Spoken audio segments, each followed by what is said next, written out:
Shalom, selamat datang di channel HW Project.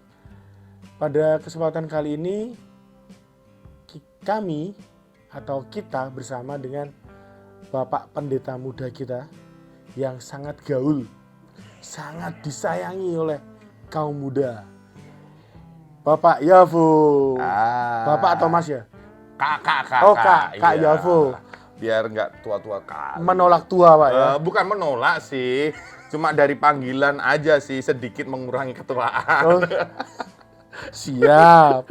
Oke, untuk tema pada kesempatan kali ini, kita akan membahas tentang doa. Asik. Saya pernah membaca bahwa doa itu kan nafasnya orang percaya. Yes. Betul. Betul kan? Tapi doa itu apa sih sebetulnya? Kalau berbicara doa sebenarnya nih, Ya. berbicara doa itu banyak definisi, bahkan teolog-teolog punya definisi masing-masing. Tapi kalau menurut saya dan dari perspektif saya sendiri dan dengan bahasa sederhana itu, kalau saya bilang doa adalah sebuah kebutuhan dari orang percaya dan komunikasi antara manusia dengan Tuhan.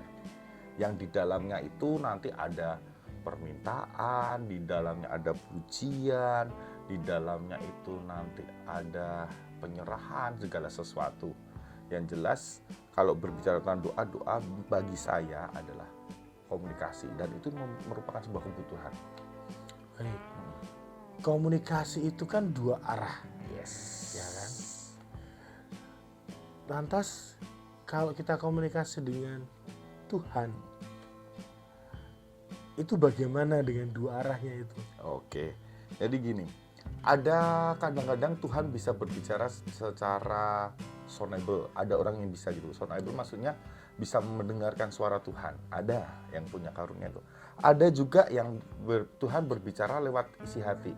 Ketika kita berdoa, kita ngomong sama Tuhan, pada akhirnya Tuhan ngomong lewat hati kita. Tenang. Kayak gitu, pernah kan? Kadang-kadang juga tiba-tiba Tuhan itu nggak berbicara tetapi melakukan apa yang kita butuhkan. Itu kan dua arah juga.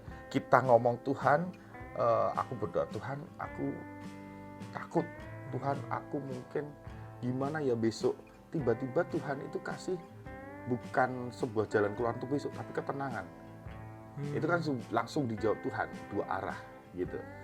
Jadi tidak pada saat yang sama ya? Ya, bisa ada suatu ketika pada saat yang sama, ada juga yang enggak. Dan caranya itu juga berbeda ketika Tuhan menjawab. Bisa juga ketika kita berdoa, setelah doa nggak dapat jawaban, lihat YouTube, lihat TikTok, ada jawabannya dari situ. Jadi kayak gini, contohnya gini nih. Aku pernah ada anak youth itu lagi dalam masalah. Dia berdoa malamnya. Paginya dia buka HP, dia berdoa. Setelah pagi bangun, berdoa, lihat HP, TikTok, isinya itu tentang apa yang dia doakan tadi malam. Padahal tahu Pastor Raditya Oloan, almarhum, Tahu. itu sudah meninggal berapa tahun yang lalu. Ya. Tapi bisa masuk FYP-nya dia ketika pagi itu.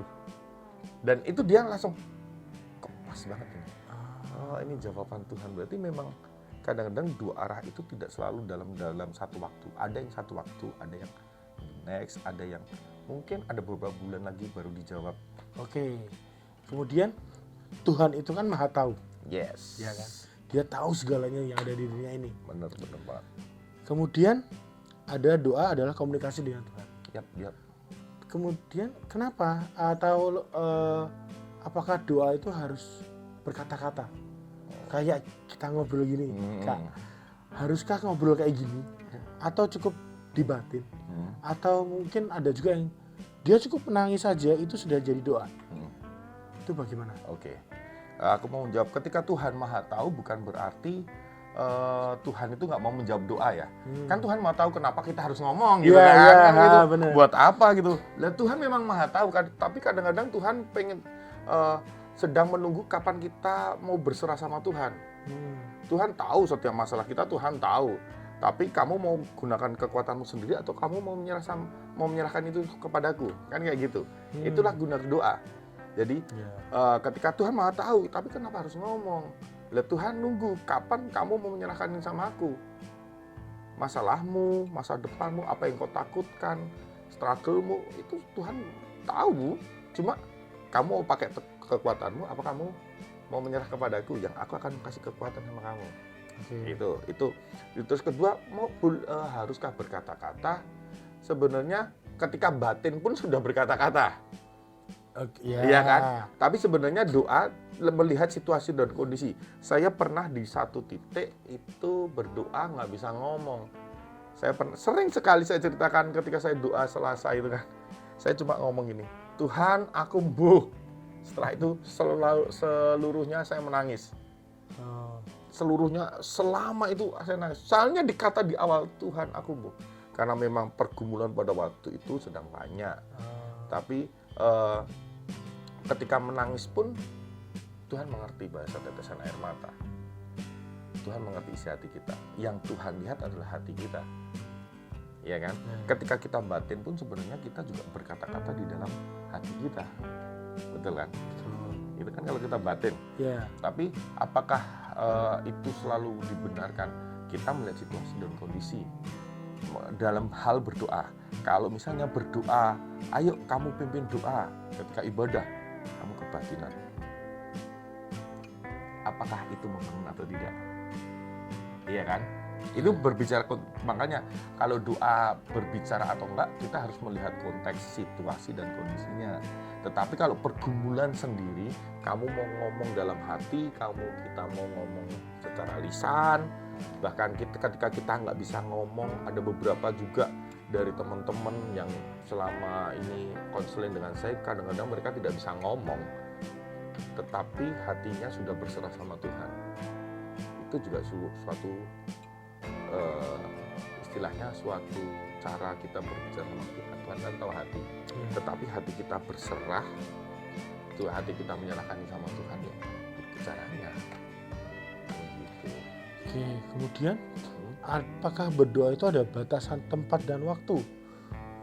Oke, aku kalau menurutku pribadi sih sebenarnya nggak ada ya teman-teman, nggak ada tempat dan waktu. Yang jelas berdoa itu kan cara komunikasi. Dimanapun Tuhan bisa berkomunikasi. Pada intinya adalah Tuhan itu sebenarnya Roh Kudus itu ada di hati kita. Kemanapun kita berada, kita tinggal ngomong nih sama Roh Kudus yang ada di hati kita, dia ada di hidup kita ini. Tinggal ngomong aja, kan. Doa kembali lagi kayak saya definisikan, doa itu komunikasi. Dimanapun kita bisa komunikasi. Ketika saya nyopir itu pun saya bisa ngomong sama Tuhan. Ketika saya naik motor, saya pernah kuliah, itu berangkat kuliah, saya bisa menangis ketika saya ngomong sama Tuhan. Dimanapun saya bisa ngomong sama Tuhan. Tidak ada batasan tempat. Itulah enaknya zaman sekarang ya. Lantas kalau misal baru di kamar mandi gitu gimana, Mas? Nggak apa-apa kalau itu memang kamu bisa intim. Kadang-kadang itu kan sesuatu yang tidak lazim ya, iya kan? Nah itu dia. Baru mencari inspirasi. Tapi ternyata di situ hatinya berdoa. Ya.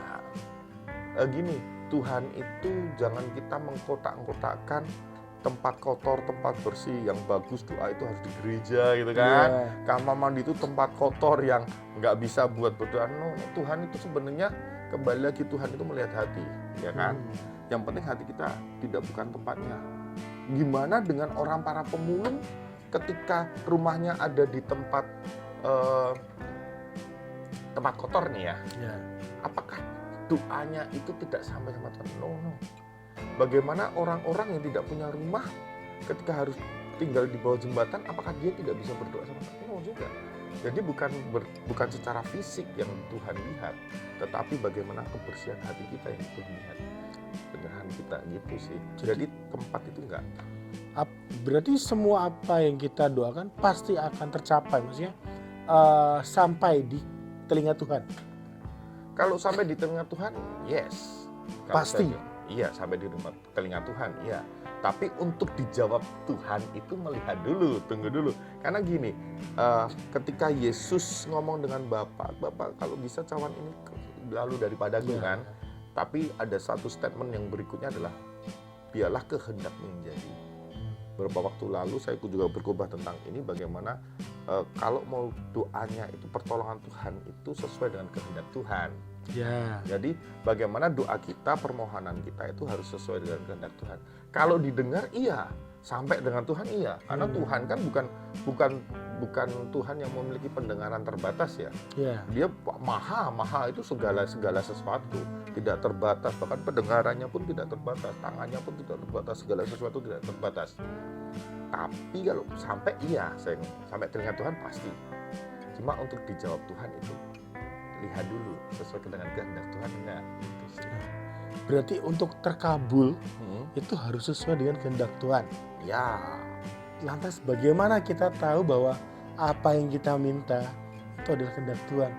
Kan kita hanya menggunakan sebatas logika manusia. Iya. Sedangkan logika Tuhan dengan logika manusia itu berbeda. Ya. Belum tentu sama kan? Iya. Ya kan? Itu bagaimana manusia dapat mengerti, oh inilah yang diinginkan Tuhan. Bagaimana?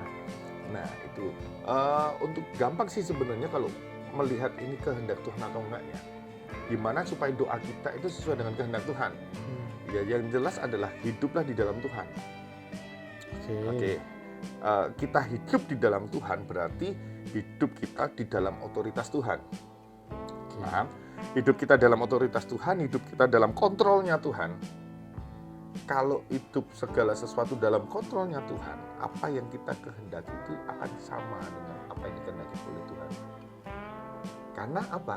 Tuhan akan menggerakkan hati kita untuk meminta apa yang dikehendaki Tuhan. Kan otoritas ada di tangan Tuhan. Tuhan yang menggerakkan hati kita minta ini loh.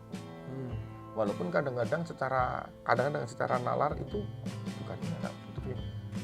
Ya kan? Ya. Secara nalar. Tetapi yang kita minta itu kembali lagi, kalau kita dalam otoritas Tuhan, kita dalam kendali Tuhan, berarti segala sesuatu akan diatur oleh Tuhan. Hati kita, keinginan kita, itu akan secara naluri akan seperti itu, menjadi kehendak Tuhan. Kalau kita di dalam Tuhan, pasti. Oke. Berarti kesimpulan, langsung masuk kesimpulan aja. Oke. Jadi kesimpulannya adalah doa itu tentang komunikasi dan kebutuhan kita. Jadi gini, kadang-kadang banyak persepsi yang salah adalah ketika kita doa Tuhan semakin sayang sama kita. Iya kan? Iya. Banyak doalah supaya Tuhan sayang sama kita. Itu salah. Karena kalau Tuhan itu sayang karena apa yang kita lakukan, berarti Tuhan sayangnya tidak sayang penuh dengan tidak agape dong. Agape itu kasih yang agape, kasih yang tanpa pamrih kan, tanpa melihat. Apapun yang kamu lakukan, bahkan firman Tuhan mengatakan walaupun kita nggak setia, Tuhan tetap setia. Berarti apa yang kita lakukan sebenarnya tidak akan mempengaruhi Tuhan. Oke. Jadi apa yang kita lakukan tidak akan mempengaruhi Tuhan karena Tuhan dari dulunya sayang sama lu, sayang sama aku. Ya. Walaupun aku jatuh bangun, mungkin manusia jatuh bangun dalam dosa, tetapi Tuhan tetap sayang. Tetap aja ada karya keselamatan. Tetap aja Tuhan nggak mikir, kok hidupmu nggak berubah ya? Kira-kira aku perlu naik kayu salib nggak ya? Apapun yang terjadi, aku tetap naik kayu salib. Aku tetap sayang kamu. Walaupun orang tahu, orang tidak semua orang akan percaya sama dia, walaupun dia sudah mati di atas kayu salib. Tetapi Tuhan tetap mengambil keputusan untuk mati di atas kayu salib untuk menebus kita. Nah, Tuhan itu sudah sayang sama kita dari dulu. Jadi apa yang kita lakukan, doa itu bukan membuat Tuhan semakin sayang. Kalau kita doa, itu akan membuat kita semakin sayang Tuhan. Logikanya dibalik. Iya, Tuhan itu tetap sayang. Tetapi semakin saya doa terus, semakin saya komunikasi sama Tuhan, membuat kita semakin sayang Tuhan, semakin rindu Tuhan. Dan di situ doa kapan? Apakah harus 3 kali sehari waktunya? Apakah harus menutup mata? Mungkin ada yang bertanya seperti itu ya. Sebenarnya doa itu bukan berbicara menutup mata atau enggak sih. Kenapa harus menutup mata? Supaya konsentrasi. Ya kan? Doa gini, tiba-tiba ada kucing. Apa tuh? Iya kan? Kucing. Iya kan? Iya. Kalau lapar doa ada ayam bakar itu. Apa itu? Ya kan? Iya. Kenapa harus menutup mata? Supaya konsentrasi aja sih sebenarnya. Kalau ada satu tertentu juga doa tidak bisa menutup mata. mendoakan yang kerasukan nggak bisa menutup mata. Ya, jadi kalau mau tanya harus tutup mata enggak, itu cuma cara kita supaya tetap berkonsentrasi tutup mata. Dan kesimpulannya adalah doa adalah komunikasi dan doa adalah kebutuhan kita, bahwa kita sadar kita butuh Tuhan, kita perlu doa. Dimanapun, kapanpun, semakin banyak kita berdoa, semakin dekatlah kita dengan Tuhan. Itu kesimpulan. Amin. Baik. Demikianlah perbincangan kami berdua pada episode kali ini. Terima kasih atas kehadirannya Kak Yavo. Yeah. Baik, kita sampai ketemu di episode selanjutnya. Shalom. Shalom.